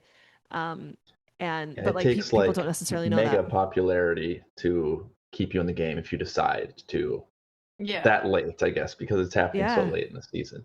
And it's possible, no spoilers, but we've seen great success by late recouplings in some seasons, but it's extremely rare. Okay, well, we're talking about season. Okay, spoiler alert but I will speak to season 5 because Yeah, exactly. that is the beautiful, the absolute beautiful story, the best story that I've seen Love Island produce. And it is 100% this Casa recoupling that we just talked about, where it's like, okay, this guy, he not only like leaves the couple and like brings back a Casa girl, but then he ends up like wanting to like changing his mind and then wants to go back to the original girl who like really had wanted him back, but ultimately decides that she's not going to take him back and she's going to go with a different guy. And he was literally the last bombshell that she ended up recoupling with, and they fucking won the thing because people loved her so much as just like a character. And and maybe also agreed with her decision and making fucking and some agreed of with her that. decision, which is Yeah, like, I think it's so rare for the woman to like really stand up for herself like that. And I think women love to see that, you know? I know. And so it's like, I want every season of Love Island to be that. And it's only been one of them, I but know, and I think because we got that taste of it, then it's like it's always so like, oh, surely this year we'll get another one of those where a girl really stands up for herself, and inevitably, like I don't know that I've ever seen it again, but I yeah. think I think that some of the women might feel that they're acting that way throughout it, but Mm, aren't actually. They might feel that they're standing up for themselves, or I just yelled at this guy and I am, but then maybe yeah, a like I couple of really them do the made him same thing. grovel. Yeah, Yeah. doesn't work out that way. Yeah. No, I think that is hands down my favorite Love Island moment. Yeah, what are some Love Island story arcs? Like if we say that that's a story arc, right? That like this was Amber and Michael, they were coupled up. They seemed like they were a pretty good couple, but then Casa happened. She decided to stick with him. He decided to switch to somebody else. But then, she kind of, indicated that she missed him, wanted him back. He then kind of decided he didn't want the person he had switched for and then wanted to go back to Amber. But by then she was like kind of tired of him, and then just she had to pick a new guy. So she picked this new guy, and then they ended up winning it. And I think, like we said, it's because people just like really appreciated like that she rewrote the script. So that's the story that I like. What's a different like kind of story arc that whether you like it or not, maybe you're like, well, that's the favorite. Kristyn's still my favorite, and that's fine. I guess I will also say pretty much every season has like an original couple that like was coupled from day one, and they just like Yeah. basically stick it out the entire time and make it to the final. That's like And for a some, that is what strategy. some people really appreciate that. Others could not care less about that, but I can see why maybe a more conservative UK crowd might appreciate that. Yeah. So that's another common story, I guess I would say, if we're like looking at like what are the stories that are being told, what are the I feel like a common story that I often see, which can sometimes be good and sometimes bad, is there's a little bit of an archetype of like a sort of like nerdy boy, or like more like sensitive boy, or like kind of like a not like the other gym bro boys who struggles to find love. And I think for that reason, like maybe becomes sort of a fan favorite. So I'm thinking of Dr. Alex. I'm thinking of Hugo potentially. Um, and Jason, remind me, but I kind of think both of them eventually, like they were a fan fave for a long time, but then they sort of maybe get a little bit of a big ego about that, and they become a little bit of Yes. entitled freaks. So like that's sort of an interesting trajectory. So on the other side of that, just hopping the pond over to the US, there's a true beautiful, and Kristyn, if you ever watched it, I think would love this in a similar way to the season 5 storyline that you like. On one of the seasons of US, there is a dude who is maybe even more so nerd boy uncomfortable with sex than anyone we've seen on UK. And he is voted off first. They secretly surprise everyone and bring him back to dates when the girls like who are about to leave go on a date, you know? It's if you can win a date with this guy, you can stay on the show. They bring him back. And he gets a second chance as well. He's the date that they surprise go on.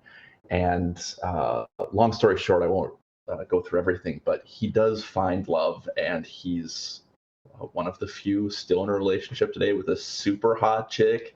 He's still a very weird, nerdy dude, Wow. but has a very lovable, great story, and a great start with being voted off immediately and surprise brought back in.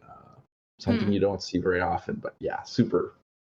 So there is good to that, but yeah, a lot of them seem to end up thinking that they're hot shit when girls come in, pay attention to them because they see that they're a fan favorite, and it doesn't end well for most of them. Yeah, it's interesting you bring up too, Jason, that like there are people that like really do seem to find love and stay couple. Like I'm thinking there's one couple from season 2 that I forget if they're the ones that actually won it, but they're still together. They're like married and have kids. Yeah, there's a couple Two. from that season. Yeah. Oh, from that season, there's more than one. Yeah. Even. Oh, interesting. So yeah, it's like, again, it's like I'm not like, for better or worse, attachment is happening, and all this attachment, super intense, super condensed in a really short amount of time, I think can 100% contribute to feelings of love and a background, and you know, it's however strong the people are that are there. And so I'm not at all saying that like because the contact nutrition or the pathway to attachment is being wielded in some sinister ways, I'm not at all saying that it doesn't mean that it is still like real feelings that leads to real love, and that, you know, I'm not questioning that there are people who can find love in this formula, but it's like I'm going to go to a bank that's actively being robbed in the hopes that I might like fall in love with someone through a really intense emotional experience. And I think that like that, you know, it's like, to me, there's almost like a Stockholm syndrome level of like, we survive. Like, it's like we survived a traumatic experience. Nobody knows what it's like to, you know, to kind of have like almost two lives. I know, Jamie, we talked a little bit we gave a little Easter egg to the fact that we were going to be talking about Love Island in one of our episodes on Severance, where like how both Severance and Love Islands have like this idea of an innie and an outie, right? Like people will literally say like, oh, I'm not usually like this on the outside, or like my type on the outside, or like there's like, it's very clear that there's a version of me that's on the outside, and then there's a version of me that's, you know, whatever is being projected and broadcast, or, you know, however I need to. And it is still a show. It is still like a, you know, like a reality contest. The winning couple, you know, wins 50 grand or something. And so, yeah, I don't know. There's maybe that's part of it too. Like maybe it's not the best at finding people their true love, but it is grouping a bunch of people together who are all willing to do this strange experience, want to become an influencer, are of a certain level of attraction or attractiveness usually. Yes. Yeah. And so they have those things in common at the very least. Yeah. Let's say that you can make a prediction here, and every accurate prediction, like you win $1,000 or something. Like, what are some of the low-hanging fruit things that you guys can predict will happen in, the upcoming seasons of Love Island that are coming at us in this, summer of love? Is that what it's called, Jason? We're going to have a season of UK and a season of US.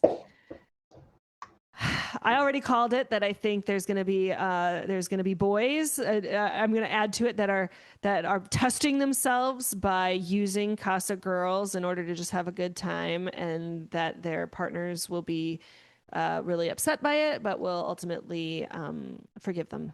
I'm calling it. I think it's a good prediction. What else? Mine's 1,000,000 to 1, so I'll let Jamie go first. Oh man. I mean, I'm trying to think of things. I think one thing that often happens in UK, at least, is they even sometimes refer to them as like a Ken and Barbie couple, where it's like these two just like very conventionally attractive white people, like blonde girl. Blonde girls are always beloved by the public, so I'm gonna call that there will be like a very popular girl next door, blonde girl, who is very popular with the public and probably gets together with like a very conventionally handsome white boy, and the Facebook moms love them. Oh, okay. So it's not even that they're going to win or that they're going to make it to the finals. They Are don't they always win, but they couple? typically, I would say, get to the finals. I would say they're not always like the day one couples, sometimes, but not always. Okay. I got it. So a very, very like we're gonna see a Ken and Barbie, very conventionally attractive blonde girl, and that you're saying that is going to be the favorite of the Facebook moms. Yes. Okay. I think that also sounds like a fair prediction. We can generate more than one per person. I will also predict that the boys are going to get the girls coffee, and that there's going to be a food relay, and that there's going to be a Casa. Well, I already said Casa Amor. You're just trying to make $1,000. I'm just trying to make. I'm just trying to cash in, guys. Like, I don't want to go on. I'm going for the milli. Here's my 1,000,000 to 1. And maybe Kristyn won't understand this. Maybe she will. I think Jamie at least will. Hopefully listeners will. But Chris and JoJo Siwa will make an appearance on as a guest for this season. Oh, these are like previous contestants from another season. One is not. You have to remind JoJo Siwa. I know the name, but I don't know what she's from. So just really fast, because it doesn't necessarily have too much to do with this, but JoJo Siwa is famous on social media for being a very wacky girl from Dance Moms, who is now a musician, dancer. And Chris is from season 3, and they were both on Celebrity Big Brother UK. JoJo came in as at least queer, I think maybe a lesbian, but left in a ambiguous relationship with Chris, even though she had a girlfriend at the time, and I believe said that she's no longer lesbian on the show. Okay. And very messy, but basically she's been brought unofficially into the Love Island lore, so that's my 1,000,000 to 1 that they will make an appearance together on the season of Love Island.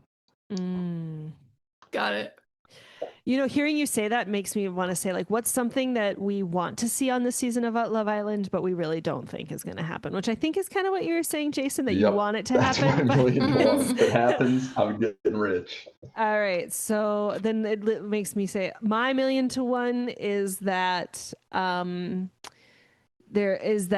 against the wishes of the producers, we get a same-sex couple. That there's actually I was really upset about this in Love Island US last year, because the last bombshell was somebody who had gone really far in apparently the previous season of Love Island USA, and she was bi, and she was like openly bi, and it was like at the end, and there were like these couples that had been broken up, and it was like, okay, you can pick one of the boys. And I also just want to name, they always say boys and girls, don't they? They never say men and women. But you can pick one of the boys to couple up with. And I was so furious. I was like, are you fucking kidding me? Like, we know she's not going to win because she's like such a late, it's like, you're literally telling a bisexual woman that she can only couple up with a man when we have two single women. I mean, maybe those women weren't, bi and would not have been like a good contender, but man, I would fucking love it if we could find a way for us to just like at least pretend like there is a love story out there that is not just between a cis man and a cis woman. However, like I will take cis woman, cis man, cis man. I will take anything that is not just exactly what we've always seen. I find it very unlikely. So there are shows like that, but I think Love Island is just simply not made for it. It's made for there's a game to it where you're trying to win money that is based on coupling up. And if you bring in a bunch of people who aren't bi or aren't queer, and then one that is, it kind of just messes with the numbers. And so it's not like a bad thing, but it's just not the show for it. But to your point, Jason, all the people who watch Love Island and don't watch those other shows, for them to just be like, oh, wow, like maybe that's going to be the first gay kiss they see. And if that's what we're operating on, then that's what I want to see. Like if they're not watching those other shows. I think in the UK especially too, they're far more conservative, at least the people who watch Love Island over there. And so for them, it's like a good luck with that ever happening. The US, I think, is much more open to something like that. But again, like, I don't think it's going to happen on the show that often, other than just to be titillating for a few moments. Yeah. Just because of the actual game side of the show. Well, yeah, I feel like they would have to almost make a different version of the show. Like, it would have to be like LGBTQ Love Island or Queer Love Island or whatever, like, just because, they're trying to... They have to have the certain numbers of certain people, and like the pairs have to work out at a certain time. And so it's like, I feel like that's what would mess up, like if they had just a couple bi people on regular hetero Love Island. Do you know what I mean? But like, I do want like a queer Love Island. Yeah. Yeah, I really do. Like enough of the straight ones, which I guess, then leads me to just a little bit, because I realize I've done a lot of like shitting on Love Island, and like, I really don't like the show. So like, what is something I like better? And I just want to name that, like The Boyfriend, which is, I believe it's on Netflix, and shoot, now I forget. I think it's Japan. But it is a gay dating show. And what I love about that show is that they can still go to work. They can still, like, they are not isolated from their community in the way that they are in Love Island. Like, I feel like, maybe it's Korean. Now that I say, and now maybe I'm also confusing it with The Village. I think both The Village and The Boyfriend are much more like friendly to the attachment systems. Like, it's a much more enjoyable for my nervous system to watch people who still have their cell phones and like can communicate with family and loved ones and friends, that they still go to the work. They still like kind of have to do like their normal thing. And also they have this added shared rhythm of, in Love Village, they are like building a community garden and rehabilitating an old home. Like they're like fixing the plumbing, or like laying new floors or whatever. It's like they're actually like building like really kind of practical skills. It's almost, if you said that Love Island is a mix of Big Brother and The Bachelor, this is almost like a mix of like an HGTV show and not even like The Bachelor. It's like just like HGTV plus like looking for love, dating. Like, I mean, they're like living and in both of those shows, they also have like a more limited food budget. So it's like, they need to support their budget, their low food budget with like the garden that they're working with. And like the boyfriend, they have this like shared work of like having a little coffee stand, a little coffee truck that they do. And so like, yes, they're living together. But they also have their own sleeping space, or they're not like meant to sleep. Like, I don't know. I just want to name that there are other shows out there that can still give us like this like jolt of like, oh, love. Oh, this is great. That is not heteronormative and is not like so isolating and so hijacking. And I believe like the thing that just gets me is like there's in Love Island, like I wish that what if it was just Love Island, but they also had to like lay new floors, or they also had to, work in a retail space together, like just a different level of stress that comes up when like, it's literally, they're just on like a vacation. It really depends on the all country. Like in the UK, that you'd be screwed because every single person is a soccer player or a model or an influencer. Yeah. In Australia, half of the boys are tradies, and so they could probably lay down a floor. See, yeah, like I don't know. I feel like there's just a different level of attachment that you can even tap into when it's like we built a deck together. And like you could have specialists come on and help them, but I don't know. Man, that's why, like I say, Love Island is not my show. I watch it for the shared rhythm and like just the attachment of like my two, like you guys were like my best friends in high school. And like it's like a way that I can still feel like attached and connected to you.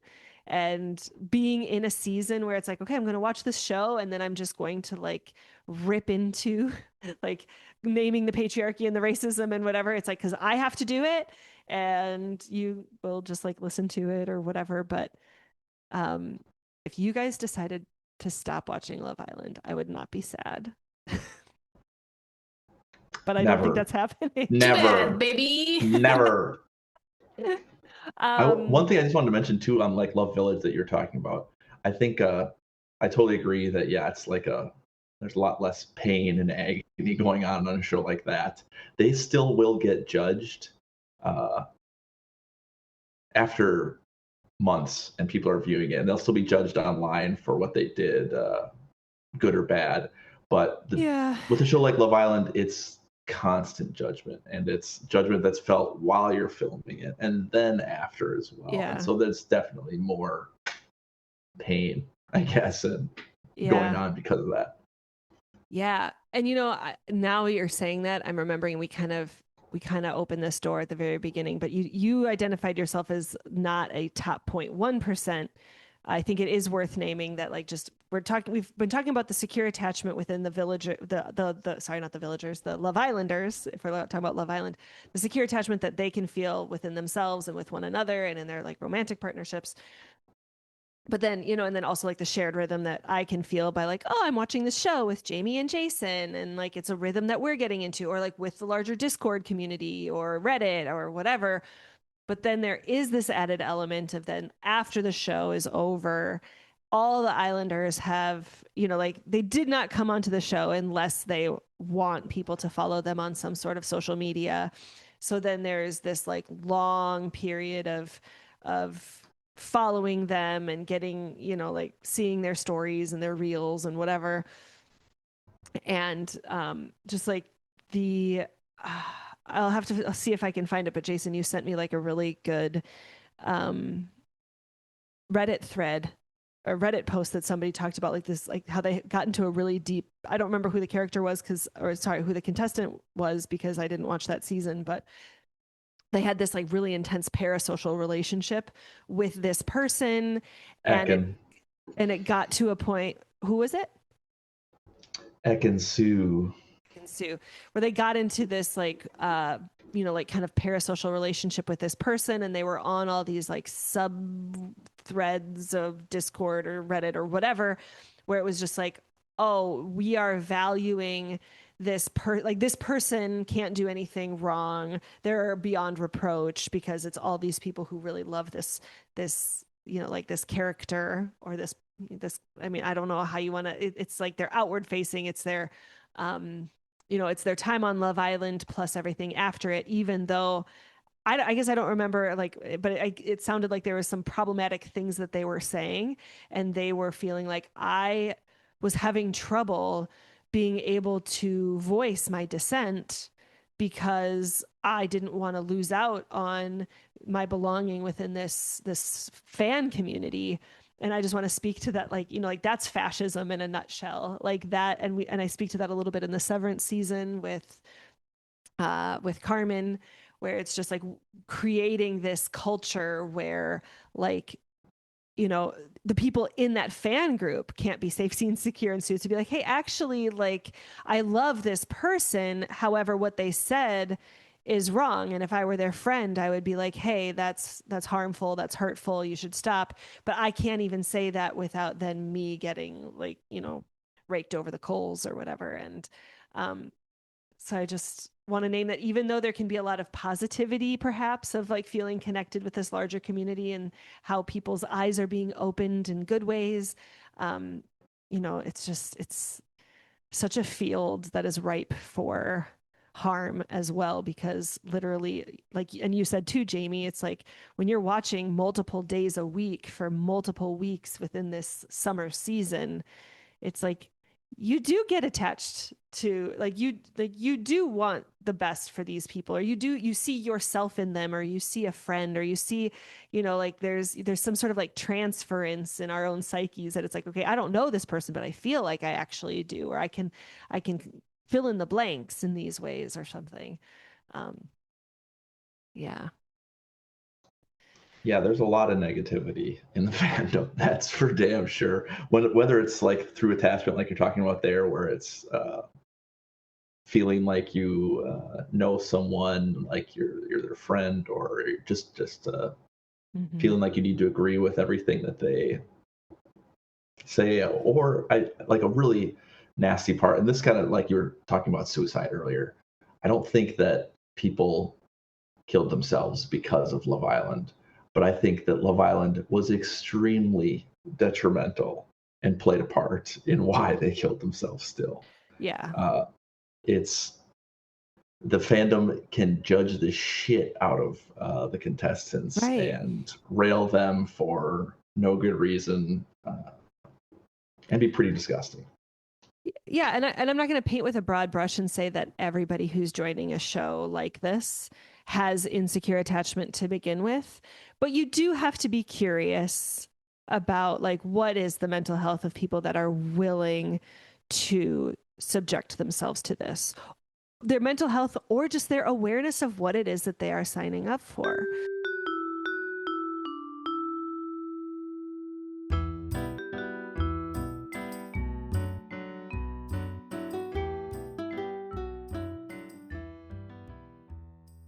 So it is my hope with this podcast, if this podcast were a prayer or a spell or something, it would just be that people really do understand what it is that they're signing up for, that they can recognize the way that their biology is getting hacked, and that, God, if the world could just be a slightly more gentle place to let people be human and express their humanness, and that we could be curious about how are the producers editing these things, and not just believe everything we see.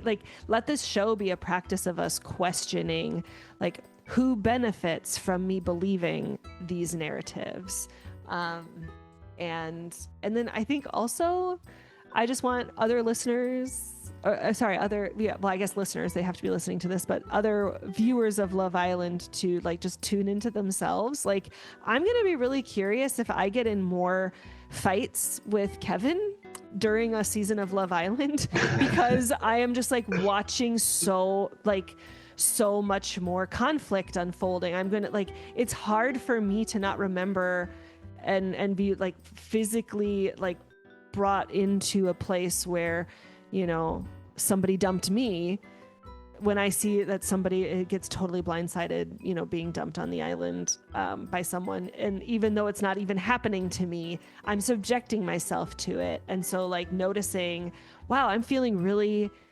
upset. Like I'm feeling agitated.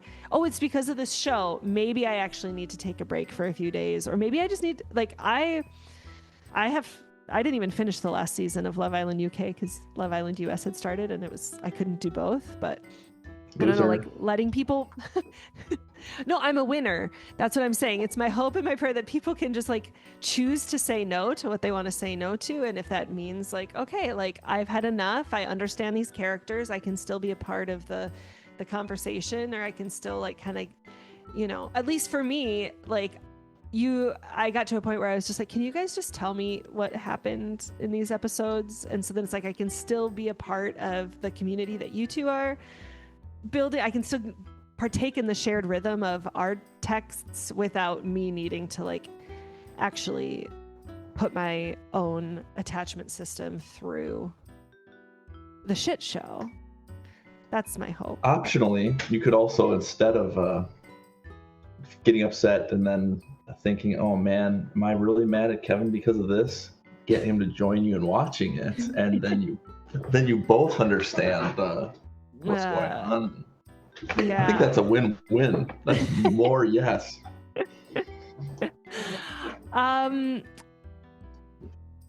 Noted, cataloged, and that's of all of the things I could ask my partner to do to expend his hours, like I would have him do anything else than because honestly I don't know that I want him to necessarily be taking in those messages either, to be honest. I don't know, not that I need to protect him from it, but it's just of all the things that I would want of all the content that I would want my partner to watch or read, think of it as a daily couples it. retreat. It's a daily couples retreat for you guys for the summer. All right, Jace, What's not to love? I don't understand. Thank you guys so much for joining me on today's episode. I am curious what stamina I will have for the season of love. I would love to be in curiosity of having little check-ins here and there. Jason as my resident reality TV consultant on the show. It's a pleasure introducing you. I'm excited to have this podcast as just kind of like an intro to Love Island, and that now I feel like we have the potential for having specific conversations of incidents that might happen in this upcoming season of Love. Is there anything else that either of you would like to share before we end the recording? Not for me. Nope, it was fun. All right, well, take good care, and we'll chat again soon. I want to thank Matt Shuby for the podcast art, my husband Kevin Carlo for all his help in the creation of the theme song for the podcast, and Aeneas Mitchell and John Williams for their inspiration of Hedwig's theme and Hadestown. And before I sign off, I would like to leave you with a quote from another one of my teachers, Rev. Angel Kyoto Williams, who says, "Love and justice are not two. Without inner change, there can be no outer change. And without collective change, no change matters."